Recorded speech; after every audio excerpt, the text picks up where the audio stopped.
It's working. Okay. So Joy, all yours. Yeah, sure. Thank you, Professor Sunaj, for joining. We'll just start in a minute. Yeah. Okay. So good afternoon, everyone, and thank you for joining us for the next session of the Resonance Lecture Series. I would like to call upon my colleague from ICER, Thiruvananthapuram, Professor Manik Banik, to chair this session.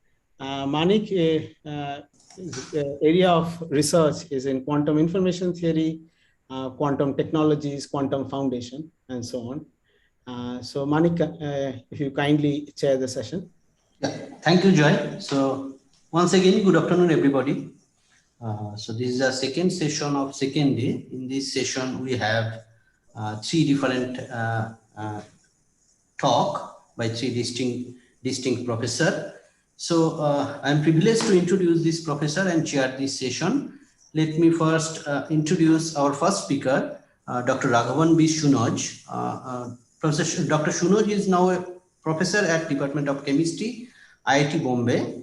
He did his PhD from IISc Bangalore in 2001 in organic and computational chemistry. Then he did his postdoctoral study from Ohio State University in 2001 to 2003.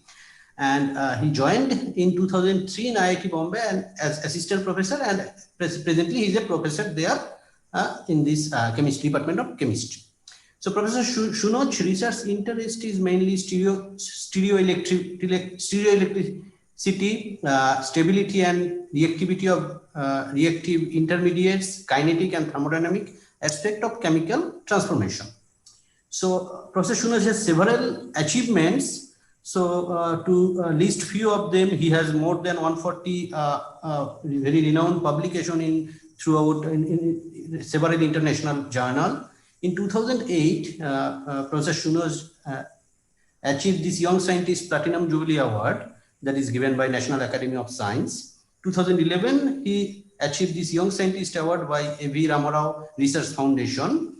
And he is also editorial board member and editorial advisory board member of several reputed journals. For instance, Chemical Society Review, Royal Society of Chemistry, Asia Pacific Association of Theoretical and Computational Chemists, ACS Catalyst, and so on. Professor Shunoj is also an elected fellow of Indian Academy of Science. So today, Professor Shunoj will talk very interesting. His title of his talk is very interesting. This public image of chemist and chemist image of public, the changing paradigm. I hope you student all of you will like his talk. So before starting to the talk, Professor Shunoj, do you want to take the question from student at the end of your talk? I can do similar to Professor Gadadkar. Okay. I can stop once in a while and ask questions. Okay, sure. That would make it more interactive. Okay. So although I have my own methods of making it interactive, but online platform has its own limitation. But we'll try our best. Okay. And you have 1 hour time from 2 to 3 p.m. Okay. Professor Shunoj, please. Okay. Thank you very much for the kind words of introduction, and also for the invitation to be part of this wonderful initiative taken up by Resonance as part of its 25th anniversary. And at the very inception of Resonance, my PhD advisor, Professor J. Chandrasekhar, was one of the early editorial board members, and he was also instrumental in shaping up the journal in the early days. So I was glad to be part of the editorial advisory board for some years, and also more glad to be here as a speaker as part of this 25th anniversary of this wonderful journal. And I have on and off attended a few of the earlier lectures. I must admit that I'm in kind of an excited state with no exaggeration meant because of Professor Gadadkar's lecture earlier today. Those 2 hours I had a class, and after the class I joined that lecture. It was so amazing. And the same excitement which I derived listening to him on WASP colonies back in 1997 or 98 in the faculty hall IISc Bangalore when I was a student back then. So it was great, and I would try my level best to live up to the expectation of this lecture series, which has set very high standards. And my mandate is to talk about chemistry. Of course, I like broadly all areas of science and technology. I do interact with a lot of people. And the following speaker, Preeti Jyoti, is also one of our mentors in the area of data science and machine learning.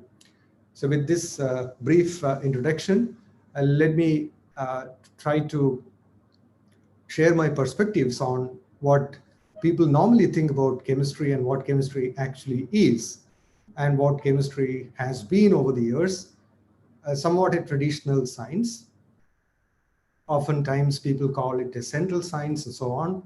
These are all different ways of stating, and perhaps it is also to be regarded as survival instinct of any breed of science, which has perhaps its own ways of re-establishing its importance, relevance to the modern living and life. So with all these colorful images about chemistry, let me bring the set of slides with a clear understanding that this is not meant to promote chemistry in any respect, because chemistry is already promoted. But the idea here is to share some excitements from the field of chemical sciences to the young people listening to this talk this afternoon.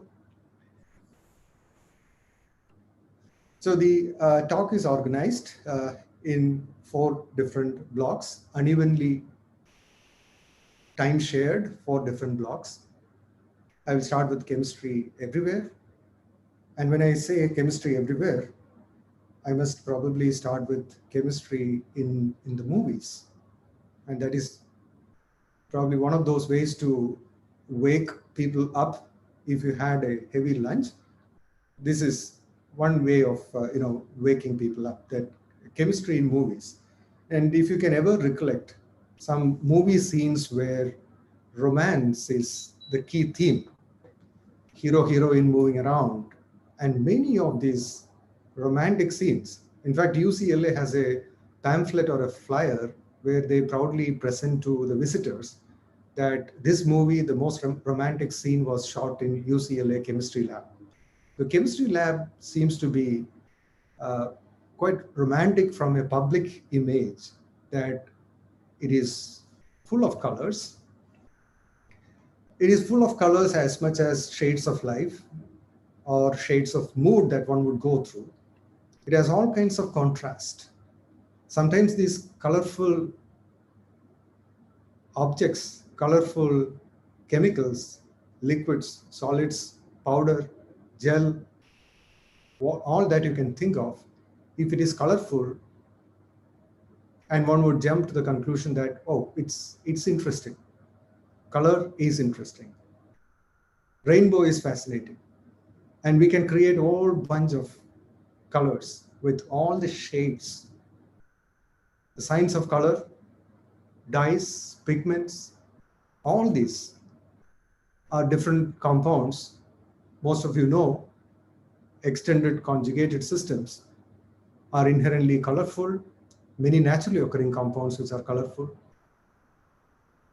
It has been believed that there are many pigments which were in use several centuries ago. Mural art, for example. These are all painted on the wall, and it retains its texture, retains its color even after centuries. So chemistry is colorful. It offers a whole bunch of compounds which are colorful, which are stable and resistant to oxidation, resistant to moisture. There are very many different pigments which have survived generations. And sometimes it smokes, yeah. So a young mind would get inspired by seeing the smoke, because young people are adventurous, I suppose, and they would like to see not just the smoke, they would really like to see an explosion as well. And chemistry lab is a peaceful and dangerous place at the same time. It brings contrast, depends on how you deal with it, depends on how unprepared, how prepared, how foolish one may get. You can see all shades of events that can very eligibly take place in a chemistry lab. I said It could be that of shades of emotions. It could be explosion, and it could as well be implosion.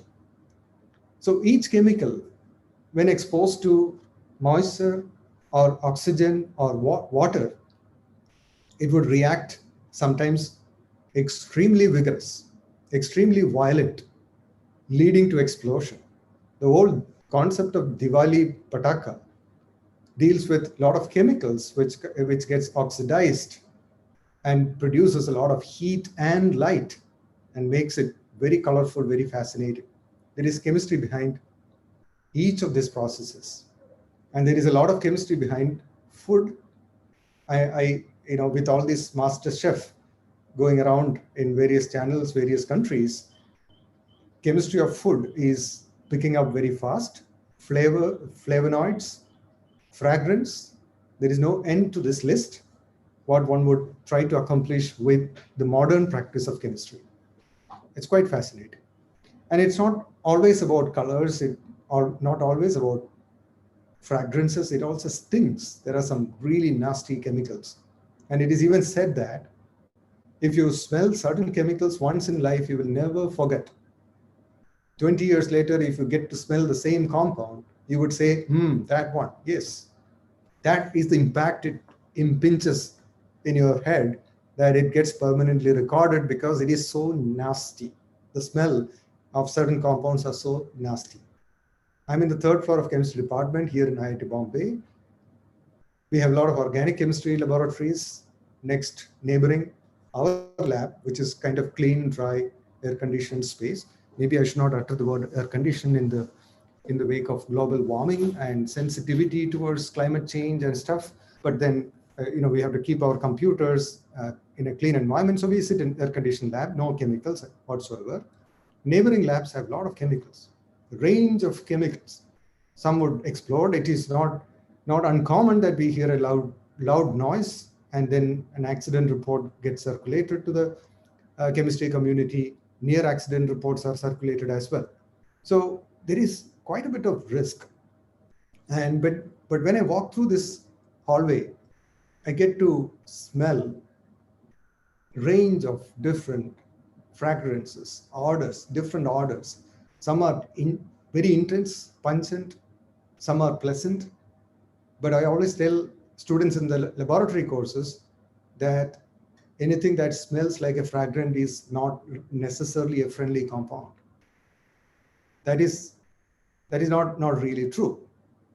And anything that doesn't smell also doesn't guarantee that it is a safe compound to deal with. Something that looks like sodium chloride, white crystalline powder, does not guarantee that it is safe to take it with your bare hand. So compounds with very same appearance can have entirely different properties. Compounds which look entirely different can offer very similar properties. Therefore, it is fascinating. If everything was so much orderly, so much like no surprise, no trend breakers, then there is no fun. So when you deal with these chemicals, one gets prepared, one gets trained themselves, trained with their hands, trained as a chemist to think and to deal with all the safety measures in place. One would be trained to deal with these chemicals. Some are extremely poisonous. I don't have to elaborate on carbon monoxide or cyanides. Potassium cyanide is most notorious among the cyanides. So it has a range of different impact on biological system. And then when we fall sick, we consume a lot of chemicals. Like it or not, we end up consuming a lot of chemicals. Some are simple compounds of high purity. Some are not so simple compound. The very look of it would scare you. And if you don't like chemistry, you will run away. The sight of such a compound in your textbook, you will not even bother to look at that page. Maybe that chapter itself. No, it's too big for me. It's not my cup of tea. And again, one would talk about, moment you say tea, of course, caffeine and several hundreds of other compounds which are present in tea. So there is chemistry everywhere, depending on the way you look at it, depending on what you seek, depending on what you ask. If you ask more, there are compounds responsible for that. in earlier lecture on honeybees and ant colonies, it was referred pheromones, highly volatile organic compounds. Most of our fragrance are terpenes, terpenoids, 5 carbon linked together, 5-10 carbon systems, highly volatile, sweet smelling, and perfume industry thrives on these kind of high volatile compounds. Safe. Researched and established to be safe. So there is chemistry everywhere. And it is a peaceful science. Although bombs are made out of chemicals, sometimes bombs will buy peace. I don't know how to interpret. 8th of August is Hiroshima nuclear bombing day. It was a bad day for humanity, but it was also a day where the trigger to the end of World War II have started. Now, it is a peaceful science. It can buy peace, and you can touch, you can feel. If you imagine solid carbon dioxide at room temperature, if you were to place it on a mug or a cup or a vessel, it will give you a sense of heavenly feeling. I just referred to movie earlier. And movies, when they want to depict a heavenly feel, the surrounding is heavenly, they use solid carbon dioxide, and there will be nice dance in that solid carbon dioxide environment. It is a denser gas, so it stays pretty much on the floor. It does not escape upwards.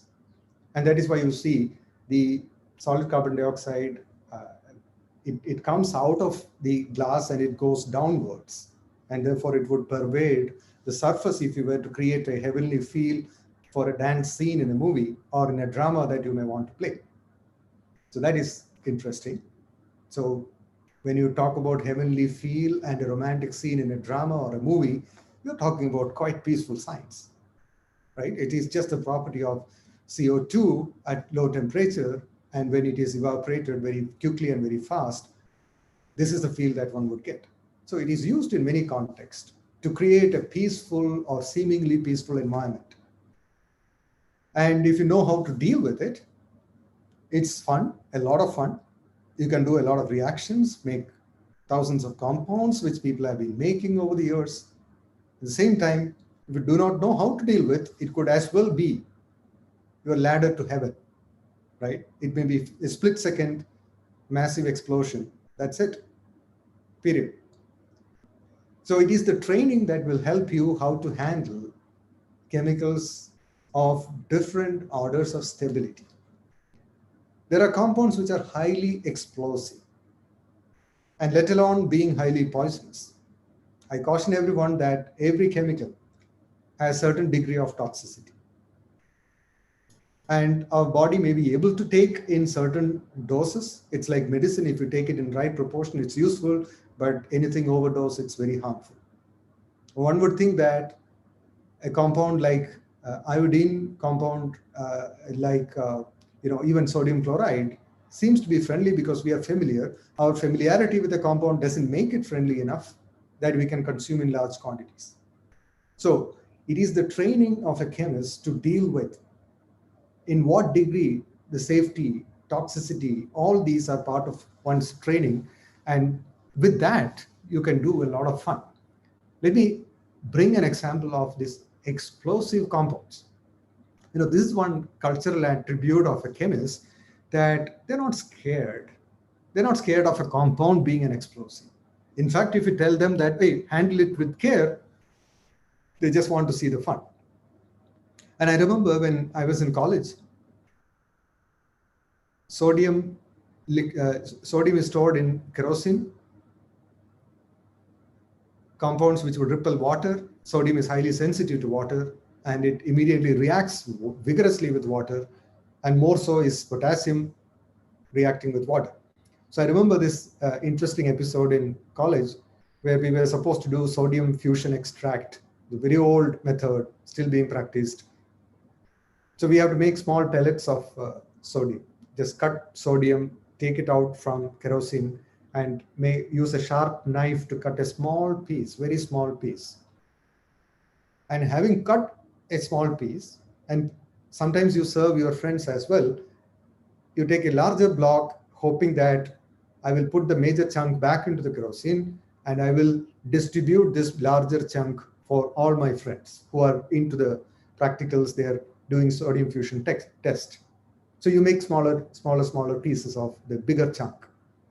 And people being naughty and you being a chemist, what you take a beaker beaker full of water and put one small pellet of this sodium, and you'll be moving around like all around, and sometimes it would even catch fire depending on how much quantity you put in.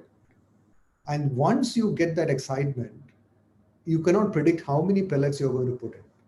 And the size of pellet would grow larger and larger because people at that age, when you are in BSc level, naturally you're mischievous and you are very curious to see. And at your home, you will not get sodium. You will not get that from a shop.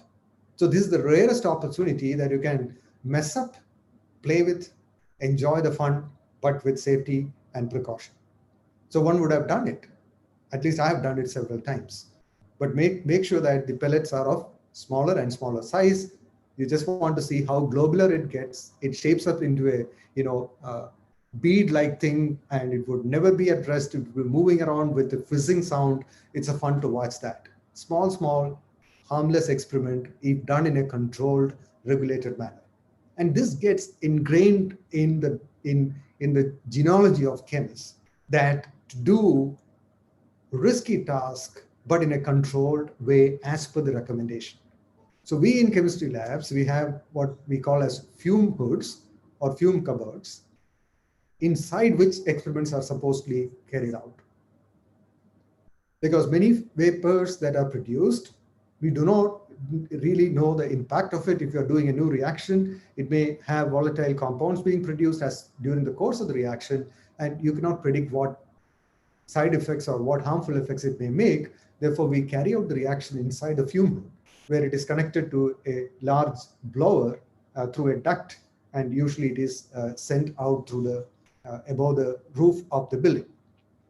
These are all safety precautions. And then there is a tempered glass sheet preventing, if at all there is an explosion, it should not spill over to the persons who carry out those experiments. There are many safety precautions. We have to wear a goggles to protect your eyes, an apron to protect your clothes, and shoe a must in any chemistry lab. All these preparedness, all this preparation is to make sure that we conduct our business with safety and as per the protocol. So with that said, if one stays away from explosives, there is a problem, and one would say that, what is the use of your work? And if you ask this question to a mathematician, perhaps he will give a fitting answer. What is the use of your work? My view on this is that not all work need to be of immediate use, but in some day, sometime, it may find use. Therefore, chemists have dedicated, some of them, I will show the picture, a small postage stamp size picture. Some names are readable in the next slide. These are people who have, no, not this, Tom and Jerry kind of characters.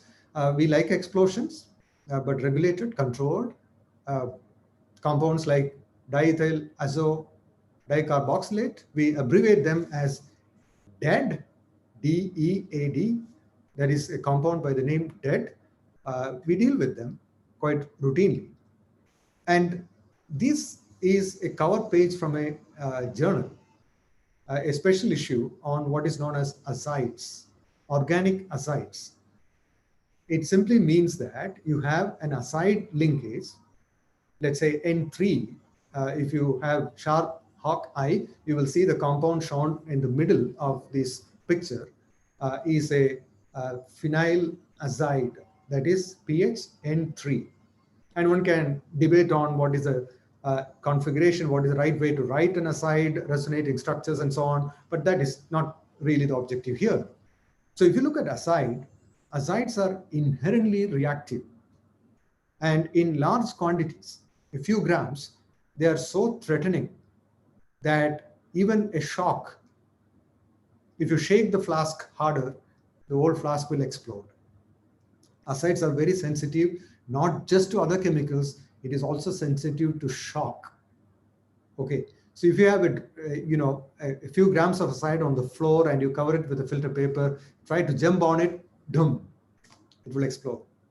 But then, what is the spirit of chemists? They would chase these down, they will tame it. It's like playing with a lion or a tiger, a full-grown adult lion or tiger, and common public do not want to mess up with them, correct? But a trainer would like to see them get tamed. So chemists tame a lot of compounds to make best use of those compounds. Acids are important. And some of those acids have revolutionized the way the industry pursues their business. The Staudinger reduction. Some of these names, Curtius rearrangement, some of you might remember. These have split rearrangement at the top. Again, you would remember these are textbook stuff. And many of these reactions discovered by this group of people resulted in effective use of compounds called azides. Otherwise, externally, azides are explosives.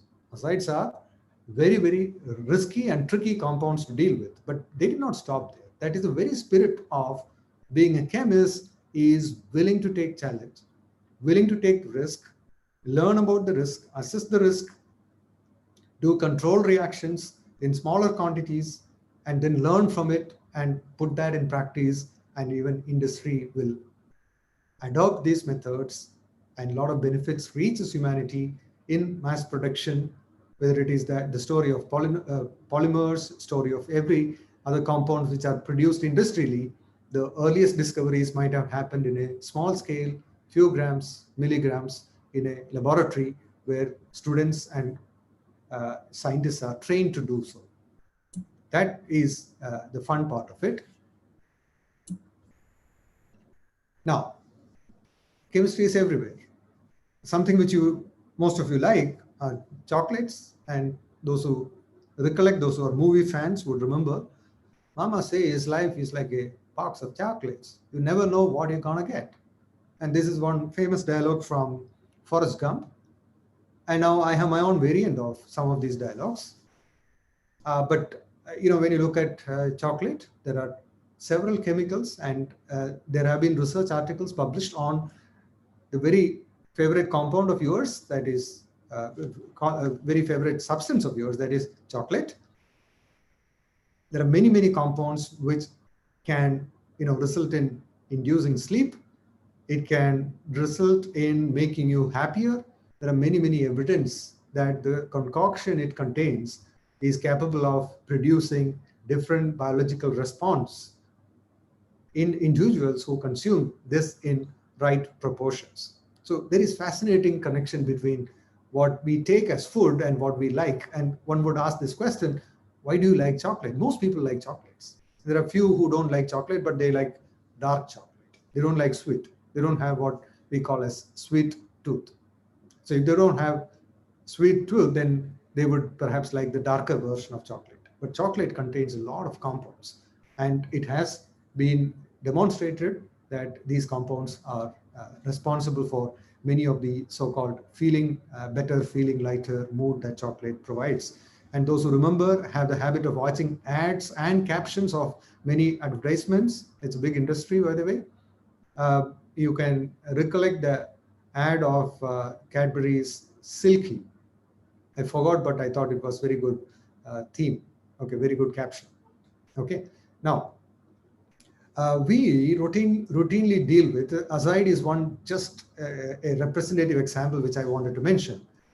We routinely deal with a lot of chemicals which has all chemical bottles will have what is known as hazardous warning in the form of a diamond shaped and then you will see an object in the middle. And some of those, if you look at this, the top row left extreme, and it is nothing but skull and bone, which you would see near high voltage transformers. You will see this symbol, which simply means danger in many, many places. But if you look at what a chemist read out of this, is it is a compound which has high toxicity. So you may have to wear a glove. You may not want to smell, handle inside the fume hood, handle in small proportion. So this is the part of training that you can deal with many of these compounds. So this is a lot of fun to, if you only think about the harm and harmless comparison, if you think only about the harm, people will end up doing nothing about it. Okay, so there is fun in dealing with a number of chemicals, and each one has a different impact in the environment or in biological system. And some of those are highly corrosive, and some of those can induce laughter, something called laughing gas, and so on. So here, one symbol which I would wish to bring your attention in particular, not so common, therefore let me emphasize, the symbol which is the largest here. And that symbol, for a chemist, it means something. It is an irritant. Okay, so many chemicals are irritant to eyes, skin, maybe your respiratory system. You will start coughing if you are exposed to such chemicals. Start itching the skin. So many chemicals together, they are regarded as irritants. And this is chemist's image about compounds. All I have been talking about was chemist's image and a mix of what public thinks about chemistry as a dangerous, explosive subject with a lot of risk associated. And chemist's image on the same was, once you get trained to handle all these under strict regulation as applicable, then there is a lot of fun, a lot of reactions that you can deal with, you can do with all these chemicals. Now, if you turn the coin to the other side and ask public, hey, what do you think of chemistry? But when I say public, I mean railway station, airport, bus stand, those who are waiting for boarding a bus, and you really don't look at what is their educational background, what is their cultural background. You just ask, hey, what do you think of chemistry? And some of them will be shy in responding. Some of them will not say anything, but perhaps some of them will show this back to you. Okay, so that may be a public impression of chemistry. Oh, it's an irritant at best. We don't like it because it stings, it explodes, it's risky. I will not put my son or daughter to be a chemist. It's so risky. Stay away, stay away. Okay, so that would be a public image. But then public has another image. We ask them back in the form of a survey. Are you sure? It's always an irritant. No, it is not really an irritant. It's too old.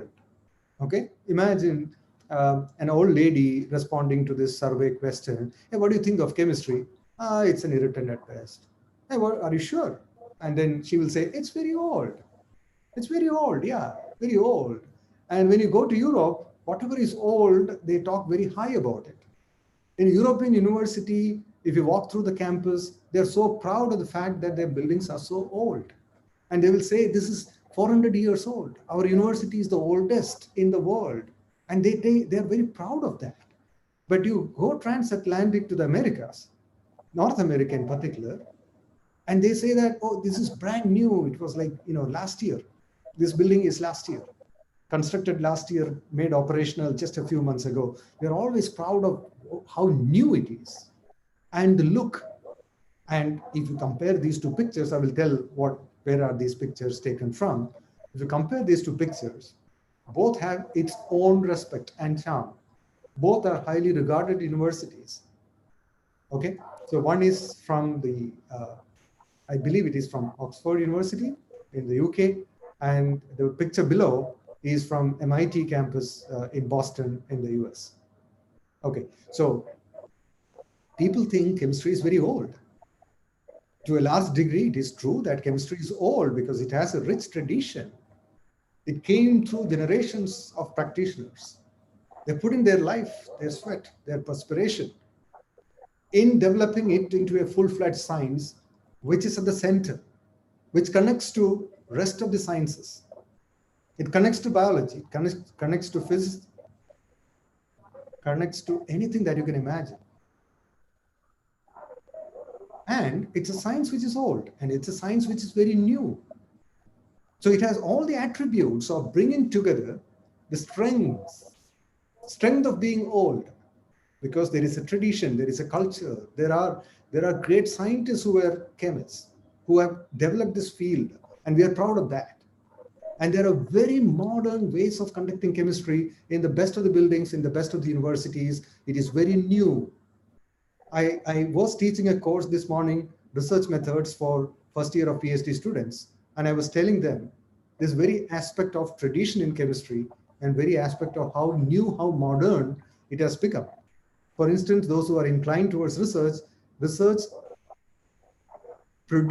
what research produces is typically translated in the form of a publication, and publications are published in what is known as journals. And chemistry has more than 1,000 journals. If I convert this into a time axis, there is at least a few dozens of papers getting published every second in chemistry. Few dozens of papers every second. That's the rate at which chemistry is growing. If that is the case, it cannot be an old science, right? It is a new science. It is a new science. It is growing, and it's growing very fast. And of course, we are very proud of our rich tradition. We are proud of Madame Curie. We are proud of whole legion of chemists who dedicated their lives towards discovery of chemical processes, reactions, elements. Lavoisier. Many elements were discovered by dedicated work of several chemists. And we do not stop at the ones which are easy to observe, which can be isolated from air, from crust of the earth and so on, and from plants, and wherever there is a trace of compound which we could extract, whether it is an element or a molecule or a larger or small molecule we have extracted. We develop methods to extract from plants. We dwell deep into the sea, looking for starfish or whatnot, looking for several marine organisms, and we have extracted compounds out from them. And one may wonder, these guys are crazy. They go deep down into the sea, and eventually they come up with a compound and publish in Journal of Natural Product and say that, oh, this compound is not there on the face of the earth. You can fetch them from deep sea. One may say they're crazy. Of course they are crazy. But many of these compounds have helped us rescue ourselves from our constant fight against pathogens. Our constant fight against pathogens can never be forgotten, without which, without these compounds, without antibiotics, without several other compounds which I would enlist this afternoon, we couldn't survive. We couldn't have survived this long. Pathogens lived several million years before us, perhaps billion years before us. They are seniors. They have evolutionary advantage. They evolve so fast, so rapid. They get used to any environment that you provide. Pesticides which we administer today in 1/10th dilution will not work the following year. 1/5th dilution will not work the following year. And the entire concentrated pesticide is, the pest would easily laugh off them and move on. That's adaptation skills. So human race is always in fight with pathogens. Never forget that aspect. In this fight, why is chemistry a central science? Is because of its ability to create new compounds, its ability to extract compounds from wherever sources that are available for the greater good of mankind. We can never forget that. People have dedicated their life for this cause, for this purpose. And not all the discoveries, not all the elements that we know of is of immediate use. And we have gone on to do what is known as, Madame Curie is right here in this slide, one of the pioneers of radioactivity, Nobel Prize winner. We did not stop at element number 92, uranium naturally occurring. We just went on and on. Lawrence Livermore Laboratory in the US, University of California, Berkeley, resulted in discovery of berkelium. There are many, many elements which were synthetic elements, post-radioactive processes resulted, that shows the inherent quest for discovery. So it's a fundamental science which goes after discovering newer and newer elements. They are never tired. That's the spirit. They are never tired of discovering newer things. They don't stop just by looking at things what we can perceive through our senses. what we cannot perceive through our senses is equally exciting. Oxygen, Lavoisier, isolated, made the liquid form. Hydrogen, liquid nitrogen, elements which we cannot even see. We have made liquid form out of that because we wanted them to be under the tamed condition which I mentioned earlier. So that is fascinating. That is what chemistry offers. Chemistry is changing. Chemistry is changing very fast. We chemists typically do our reactions in small scale. But when we team up with our bigger cousin, chemical engineers, no offense to them, because they are saviors, they provide us with a lot of compounds and a lot of things to survive, whether it is plastic or any material that you can think of. But that also resulted in huge amount of pollution, seemingly contributing to climate change, water body pollution, sea getting polluted, oil spills and whatnot. Industrialization had resulted in a lot of perils because these are produced in large quantities. If it is produced and we are damaging the environment, there is no other solution than man-made solution. So we are up for it. Chemistry and environment, very active domain. Environmental chemistry, very active domain. How the pesticides get back into the food chain. How pathogens develop resistance to antibiotics. These are survival drugs, I will say.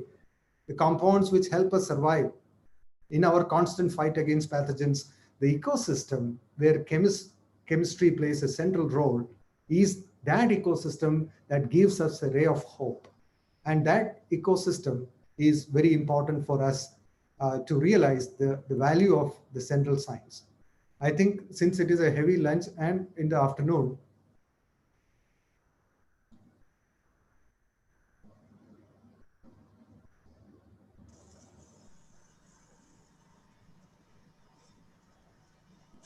Hello.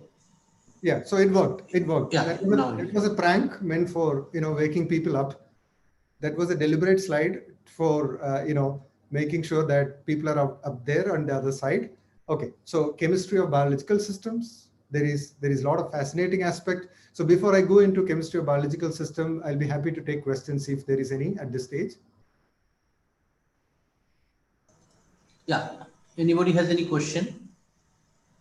You can put your question here, or you can ask directly. You can raise your hand.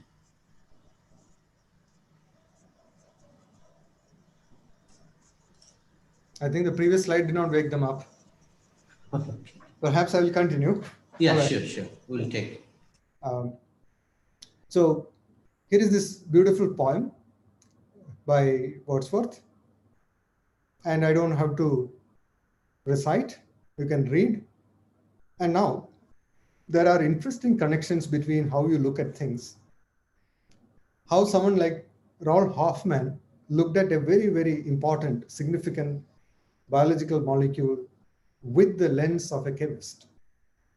And he is, of course, a Nobel Prize winner in chemistry. So what he thought about. I'm giving some blank lines for you to think about. The poetic interpretation of a molecule, which we'll see soon. 10,000 atoms, mostly hydrogen and carbon, are bound into 4 chains that coil around one another.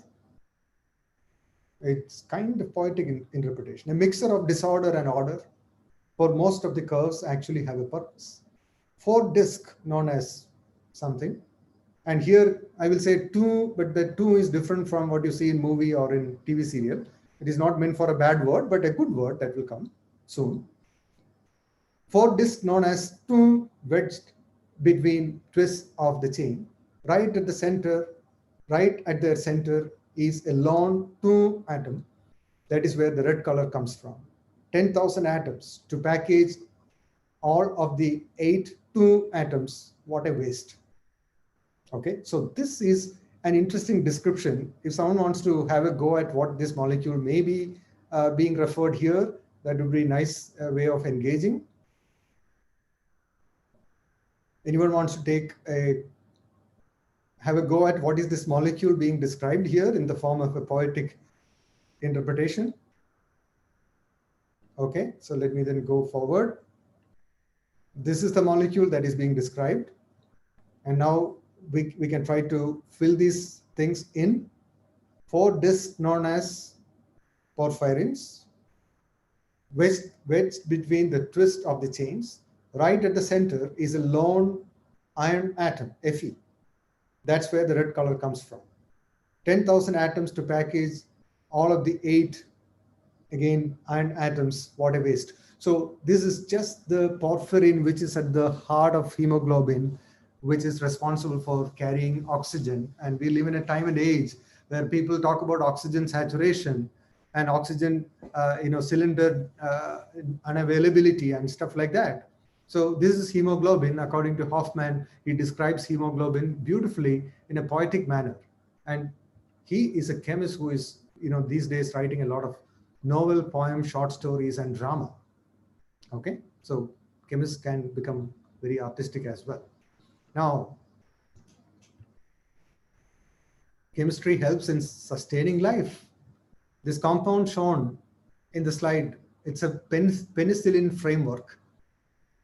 And before penicillin was discovered, average life expectancy in developed country or then developing country was 47 years old. So people used to pretty much die before 50. Average life expectancy was just 47 years old. And post-penicillin, that is post-antibiotic, penicillin is the starting member. Post-penicillin, average life expectancy in developed countries is 78. So there is a remarkable benefit of certain compounds in sustaining our life. And it appears further in the form of preservatives, fertilizers, disinfectants, and we have seen during COVID times, hypochlorites, disinfectants of all kinds, isopropyl alcohol along with your sanitizer. And more than anything, this is a biochemist who have first identified the value of reverse transcriptors, real-time PCR, Nobel Prize in Chemistry 1993, use of RT-PCR came just in the recent time to such a proportion that we couldn't have saved several lives if not for RT-PCR. Early detection of COVID was made possible through a fundamental discovery happened way back in a biochemistry laboratory. So these are some glimpses of or select hand-picked examples of how chemistry has been instrumental, influencing life and survival, because the very survival instinct of any animals, any species is inherent to chemists, and they are contributing to life and its sustainability. Now, this is an interesting title. And of course, your news media popular remdesivir, compound number 4 in the first row is shown, the structure of which is shown here. And the title of this paper is interesting because antiviral drugs preparing for the next pandemic. Wow. So is chemistry very old or very new or futuristic? I think it's preparing for the next. We are stuck with COVID-19 for way too long, and these antivirals are being prepared and tested for future pandemics. It's quite futuristic as well.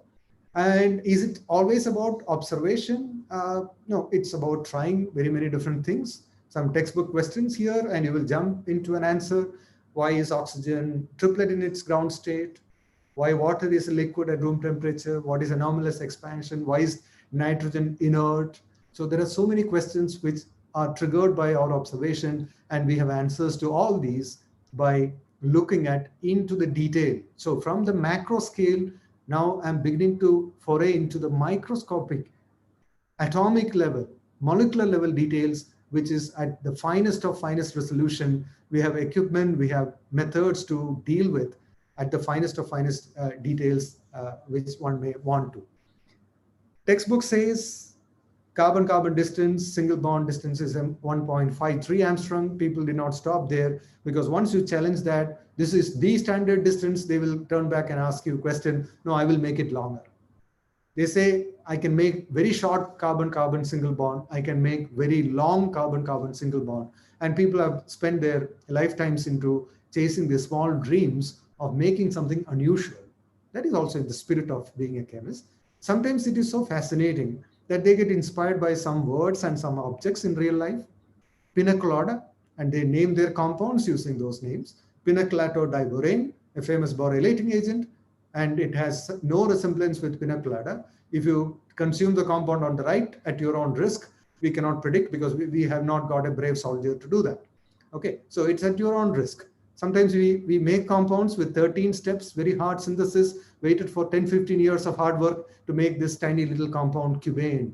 And one may ask, why the hell you make cubane?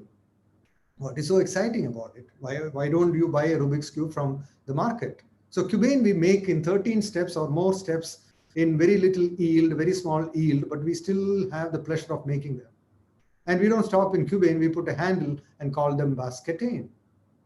And we can go further, called laderanes and all, real life object. We have analogous chemical compounds, carbon, hydrogen compounds, hydrocarbons. These are fascinating aspects. These are just playing around with compounds.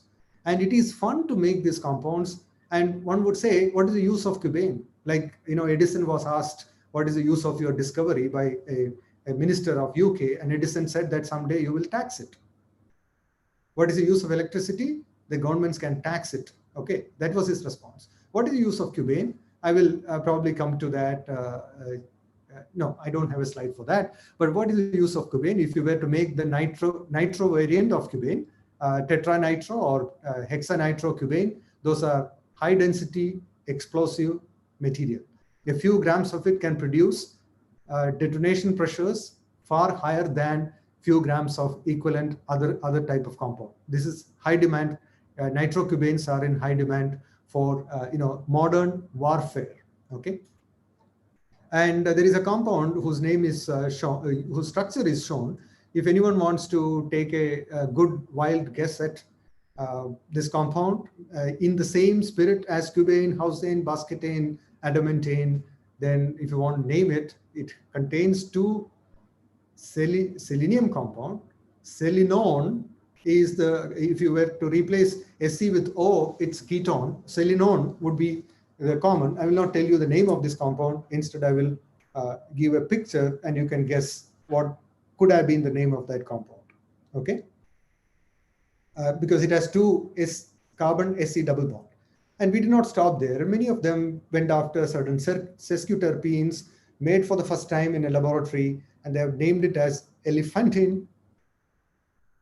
Japanese are very creative. They like these cartoon characters very much. They like Pikachu. They identified a retinal protein which is involved in the vision of our cornea. Vision. They have named it as Pikachurin. Interesting. And they also discovered a form of porphyrin called Pac-Man porphyrin. And I think Pac-Man is too old for this generation. Maybe our generation people would have played with Pac-Man. So there are many compounds which are named with this interesting real life analogs or even cartoon characters. And you have a chance of naming a compound with your own name, which is quite possible. And then one would ask this question, oh, is it such a rocket science? Yeah, but I can tell you one thing, rocket is not going to take off without many, many compounds which produces high heat when burned or when it comes in contact with oxygen. And cubane I just talked about. Cubane, nitrocubane is a rocket propellant. So is it rocket science?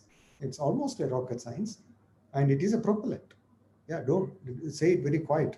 And if you look at this complicated multi-step synthesis, the compound shown as 3 in the middle, it is a compound which is used as a rocket propellant.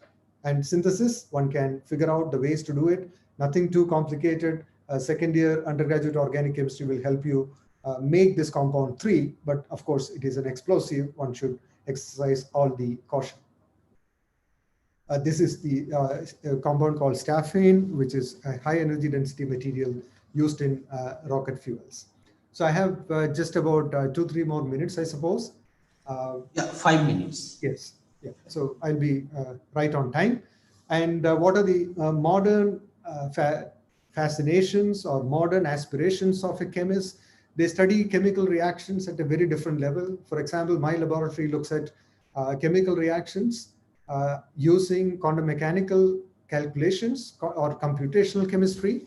So in our process, we look at chemical reactions not in a flask, not in an explosive environment, but we look at chemical reactions as a beautiful landscape on what we call as a potential energy surface, where the reactant valley connects to the product valley through transition states, which are hilltops, and we look at all these features of chemical reactions. Let me draw a textbook example. And those who are careful enough looking at this slide would have already decided what is this reaction that I'm referring here. This is an SN2 reaction where an incoming nucleophile displaces an outgoing nucleophile, what we call as a living group. So incoming nucleophile pushes the living group out, and this animation is that of a transition state, which occurs somewhat halfway between the reactant and the product. And this is precisely the hilltop positions which I was talking about. And we look at chemical reaction in great detail using computational chemistry methods. And what are the ways ahead, how chemistry is infusing other sciences and how other sciences are impacting chemistry is equally an interesting aspect to muse over, ponder over, and think about. And future of chemistry.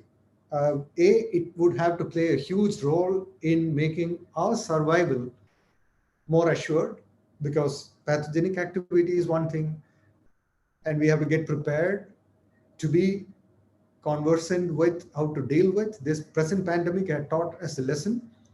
One should get prepared for the future pandemic, more virulent forms of virus, bacteria, re-emergence of multi-drug resistant tuberculosis. This is never going to stop.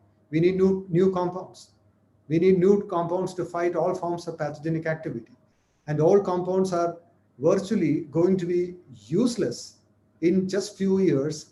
You remember the pesticide example I cited, that is how pathogens would react.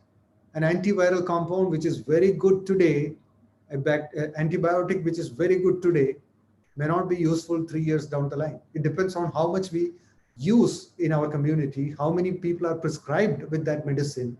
More you prescribe, many of these pathogens will develop resistance towards those compounds, and it won't be effective anymore. What is the take-home message? Unless we act now, unless we have chemists who make new compounds, and they are the rarest breed of people who can make new compounds. And if they make these new compounds, test for their biological activity, that is a cycle which has to sustain by itself, irrespective of whether funding agency will fund, irrespective of whether someone would find an immediate application of their chemistry or not. But this process has to go on uninterrupted, because all compounds may not be effective anymore against pathogens. So we need new compounds. We need creativity. We need people who can deal with explosive, who can deal with toxic chemicals, who can cleanse the environment.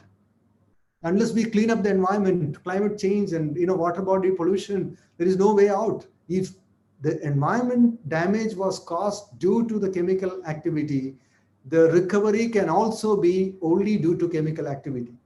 The cleansing has to come from large-scale deployment of chemical methods and chemical biological methods to clean up the environment. We talk about green chemistry there. We are receptive to changes happening elsewhere. That takes us to the use of artificial intelligence and machine learning in chemistry, a very rapidly growing area. We have been into this business for last few years, quite an exciting prospect of using data-driven chemistry. A lot of interesting discoveries are currently happening as I speak. And next talk would be an exposure, a peek into machine learning, right? So chemists are embracing machine learning and its power. They are tapping into the resources available from the domain of computer science, data science, and so on. So chemistry is changing very fast, very rapid for the greater good of mankind. And I will not venture into what we are doing in AI. I will just tell you that we are trying to make the processes more sustainable, because it's very important. And the newer form of chemistry, the new avatar of chemistry, would have a multi-pronged approach where we discover reactions much more efficiently by using a combination of tools. Robotics has made its way into chemistry discovery pipeline. A lot of new robots which can carry out the experiments by mixing the right proportion of chemicals at the right time and carry out those experiments, risky or otherwise, by all driven by robots, are already coming in. So we are beginning to embrace all these new technology to further the growth of chemistry. That's all I have. But these are some, good old pranks which I typically play in a classroom setup. But being online, I have no other option than to play some of these tricks. I'm sure some of you will have some questions. I call it reactions. So I'll be happy to take. And unfortunately, we don't have tea, coffee, but we can perhaps do the least is to tease you with a QR code. You can walk up to the nearest coffee shop and buy a coffee for yourself. QR code will not help. Thank you very much. Thanks, Professor Shunoj, for such a beautiful, interesting talk. So we have some few questions we can take. So one question, Arjun Jagadish, he has put, I think you have already, in your last part, you have answered this. His question was, what are the some hottest areas in chemistry at the moment and in the near future? I hope you have already answered, but if you want to add something more. Yeah, that's a question which has a, founding in concern. People get concerned about the very fact that I clarified chemistry is very new as much as it is old. Chemistry is changing rapidly. Hottest area of today changes into not so hot in next few years. It is so dynamic. So what is hottest is not really a question of consequence. If you are looking from a career perspective, what is important to realize is what you get excited about the most. So if you get excited about one form of chemistry or chemistry interfacing with biology, chemistry interfacing with data science, I think that is the way you may want to sail yourself. So you can sense the wind current. If you are a sailor will always sense the wind current with no device at hand. Sailing has been on way before any electronics came into being. So if you sense the current, wind current, you may head in the right direction faster and better. So what are the hot topics? Almost every area of chemistry is doing significantly better than ever before because of the instrumentation access that chemists have these days. So it depends on your interest rather than which topic is hot. Having said this, what are the fastest evolving areas in chemistry? Chemistry of materials, fastest evolving, catalysis, foray into the biological system. All these are very rapidly growing areas. Okay, and if anybody has any more question, you can put your hand and ask the question.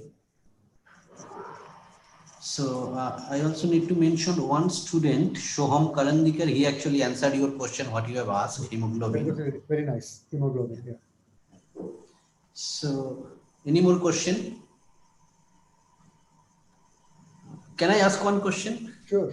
Yeah, so just how you will distinguish between chemist and chemical engineering, and how you think that public image will change if you say chemical engineer instead of chemist? Chemical engineers, incidentally, we live in the same building. So two floors below me are chemical engineering department right here. So they have their own definition of chemistry and chemical engineering, and we have debated a few times. I'm personally of the opinion that these territorial boundaries are more damaging than beneficial. For academic reasons, for conduct of a degree program, it is okay to have territorial boundaries. Otherwise, arts and sciences should be seamless, borderless, and staying together as a single ecosystem. That's the way I look at it. Law, management should remain inseparably close, and they can do a lot of mutual good. So chemical engineers are our buddies in the same building. We get along quite well, and there is no debate over who is who and what damage they do versus what we don't do. Thank you. So if there is no more question, let us thank Professor Shuman once more. Somebody raised hand, actually. Okay, just a minute, sorry. Is it common to, Arjun Jagdish, is it common to come across a paper where chemical engineers collaborate with chemists? It is a question. Yes, yeah. So is it common to come across papers where chemical engineers collaborate with chemists? Good question. I would refer you to MIT Chemical Engineering and MIT Chemistry. There are lots of collaborations between these two departments. A lot of chemical engineers at MIT do a huge degree of chemistry research, huge. And I would say they are more chemists than chemical engineers. And same is true with Cambridge. Yes, it is very true that chemical engineers do large scale chemistry to such a high degree of excitement and perfection. There is no boundary at highest level of learning. And I was just listening to Professor Kanditkar's lecture. He talked about ant colony optimizers. It's so fascinating. That's a level at which young people should be trained, and we should help them develop a perception that there is no boundary between sciences. And ant colony optimization used by computer scientists, inspiration derived by observing ant colony behavior. Fascinating. So we gained in that process, combining ecology with computer science, and computer science returning back in the form of various optimizers, efficient algorithms. So there is no boundary. Let us resolve to eliminate these boundaries in the minds of young people. There's no boundary. What you choose to do, what you are excited about, that's the way forward. Yeah. Shushim Shobush Sharkar, he raised his hand. Shushim, please, you can ask your question. My question is that what are the basics, backgrounds, and needs to learn about this computational chemistry thing? Like I am in my third year undergraduate. Mm-hmm. Yeah, so if you really want to enjoy the science of computational chemistry, then you should be really good with math and quantum chemistry, and you should have good background of physical chemistry. A combination would help you become a better computational chemist. Can you recommend some books or something that where we can start to learning from these stuffs about computational chemistry? Yeah, so if you are already familiar with, let's just say, Donald McQuarrie and P.W. Atkins at the undergraduate physical chemistry level, then you can read a book which is called Errol Lovers. I'm typing it in the chat box. Errol Lovers, Introductory Computational Chemistry is a good book to start with. Okay, thank you, sir. Professor Indulekha, please go on with your question. You also. I was wondering about this, you said about this chemistry forays into biology, and also you made this statement about you can't help diseases emerging, and more epidemics will come. Apparently there is some research on how emergence is opportunistic. So like it's there because of human viral host interactions. So can chemistry help in that opportunistic jumps of host? Yeah, I think the understanding, even the origin of COVID-19 is being debated. Without having a basis, without having an understanding, I'm afraid the contribution may not be tangible. But if we have a better understanding of what would have caused, because in the early days of COVID, people thought that the surface to inanimate surface transmission is very high, but later it was proven that it is not that much. It is mostly to do with aerosol and liquid media transmission as more efficient. But if there is evidence in the viral activity or their proliferation, chemistry can tackle at the molecular level. That is something that makes this science very unique, that chemist thinks from the molecular perspective, that what is a responsible molecule. And the earliest days itself, the spike protein came into attention, and spike protein dynamics, and how spike protein enters ACE2 receptors and so on. So now, if you can arrest the activity of spike protein through a chemical treatment, which is not harmful to the host, but it is harmful to the spike protein alone, perhaps there is an opportunity for drug discovery focused on the spike protein alone. So that is how, once we have better knowledge about these pathogens or the upcoming pathogens, chemists can always be of some help, because we are sitting on top of several millions of compounds whose biological activity is not tested.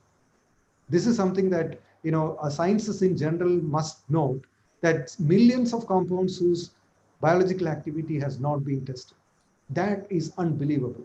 That is where the data science is going to be handy in near future, and pharma is already using it in a big way, that millions of compounds which are already there, can we find a drug-like activity, similarity with an existing drug?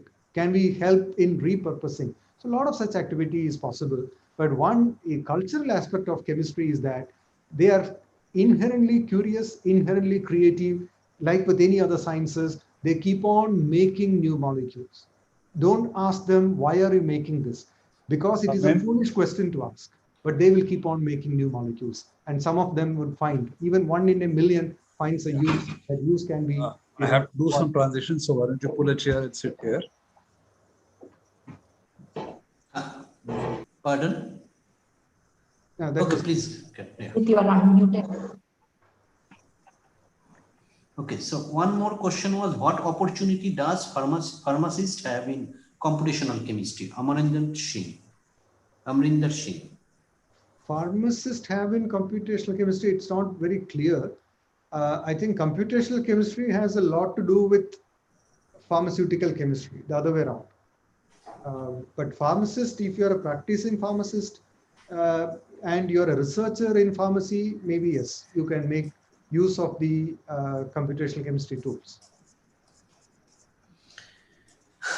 Okay, I cannot see any more question. So then let us thank Professor Shunaj once again for his beautiful talk.